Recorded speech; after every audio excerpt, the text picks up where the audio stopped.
भाजपा के खिलाफ है, तमिलनाडु में द्रविडियन पॉलिटिक्स ना भारतीय जनता पार्टी ने इशू बनाया, मौका दिया आपने। डीएमके के नेता जब दिन भर गाली देने लगेंगे, डीएमके के नेता जब दिन भर ये कहने लगेंगे कि गद्दार हैं गद्दार हैं गद्दार हैं, तो हम सवाल भी ना पूछें। That was the first. देखिए हर पार्टी जी बोले जब एक बार आउट ऑफ पावर आप आते हैं कुछ रिएक्शन होता है। इट वाज एक्सपेक्टेड कि डीएमके लेफ्ट और कांग्रेस का गठबंधन ज्यादा सीटें लाएगा, नहीं लाया, वो एक माइनर फ्रस्ट्रेशन है।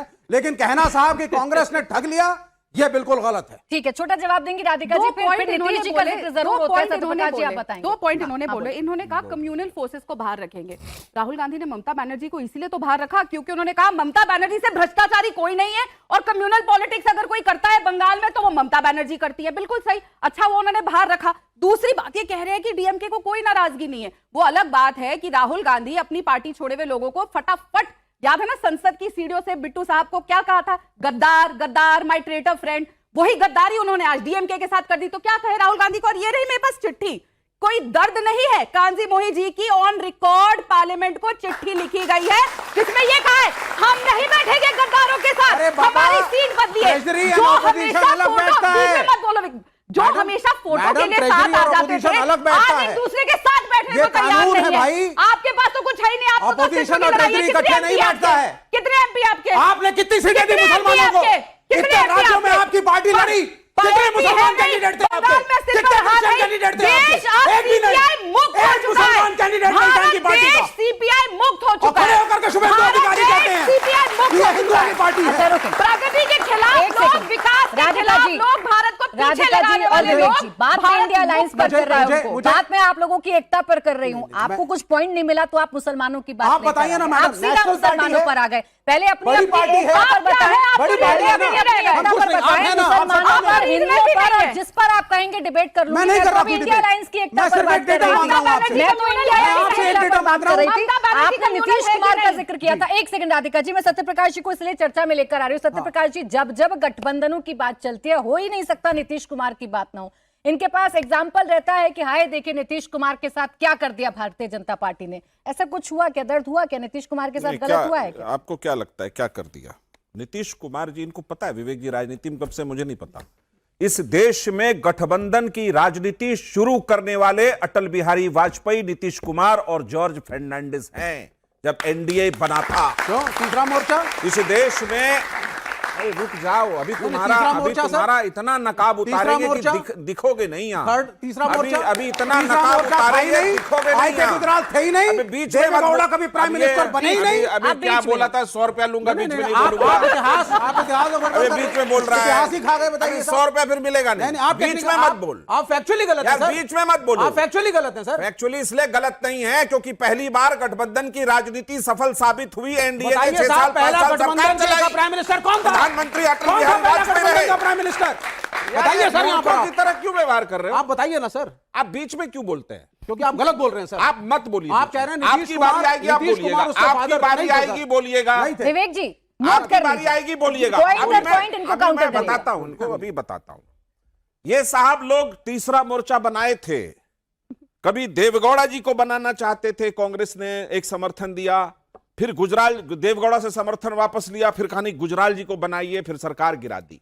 वो कहानी थोड़ी लंबी हो जाएगी, लेकिन लेफ्ट के बारे में बताता हूं कैसे पीठ पे छुरा भोंकते हैं।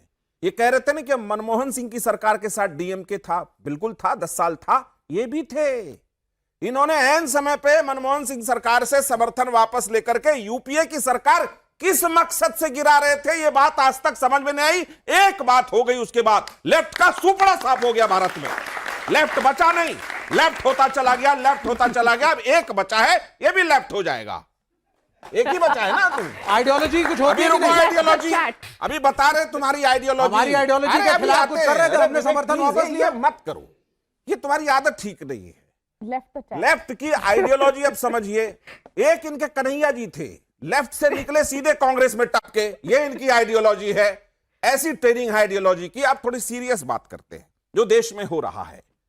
आप एक बात समझिए, यदि आप जन मुद्दों से जुड़ करके संघर्ष की राजनीति तय करके सदन की सीढ़ियों तक नहीं पहुंचना चाहते, तो आप राहुल गांधी कहलाएंगे और थलपति के बगल में बैठे जाएंगे डीएमके को छोड़ करके। राहुल जी जब से राजनीति में आए हैं, आप देख लीजिए कश्मीर से लेकर कन्याकुमारी तक उनके नेतृत्व में कौन सी सरकार बनी।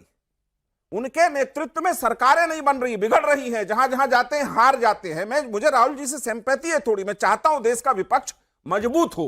तो एक सवाल उठता, क्या यही विपक्ष रहेगा पूरे निरंतर भारत में? नहीं। 49 साल से ये बंगाल में नहीं आ पाए। 77 में आखिरी बार इनका मुख्यमंत्री था बंगाल में सिद्धेश्वर राय कांग्रेस के, उसके बाद आज तक बंगाल में नहीं है। 2000 जब पहली बार ममता बनर्जी वहां सरकार बना चुकी थी, उस समय राहुल गांधी जी 3 बार चुनाव हुआ। कितनी बार कांग्रेस ममता के साथ लड़ी बंगाल में, कोई बता सकता है? तुम आइडियोलॉजी की बात कर रहे हो, कितनी बार तुम लड़े बंगाल में जाकर के कांग्रेस के साथ? तुम आइडियोलॉजी की बात करते हो, एक दूसरे को छुरा घोंप रहे हो और आइडियोलॉजी देश को समझा रहे हो, ये गलत है तुम्हारा।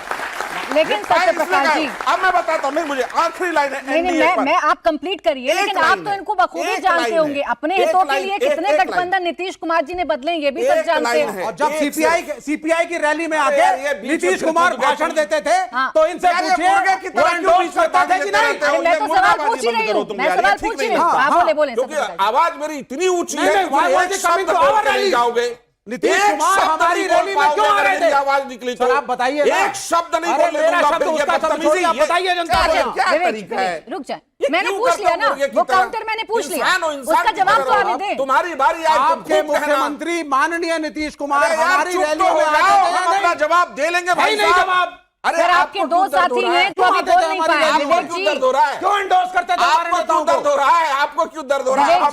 विवेक जी, आपके दो साथी हैं जो बोल नहीं पाए, आपस में उलझे रहेंगे तो दोनों नहीं बोल पाएंगे। थोड़ा वेट कर ले, थोड़ा वेट कर ले। मैंने तो उनसे पूछा, मैंने इनसे पूछ लिया। ये गलत बोला है इसने।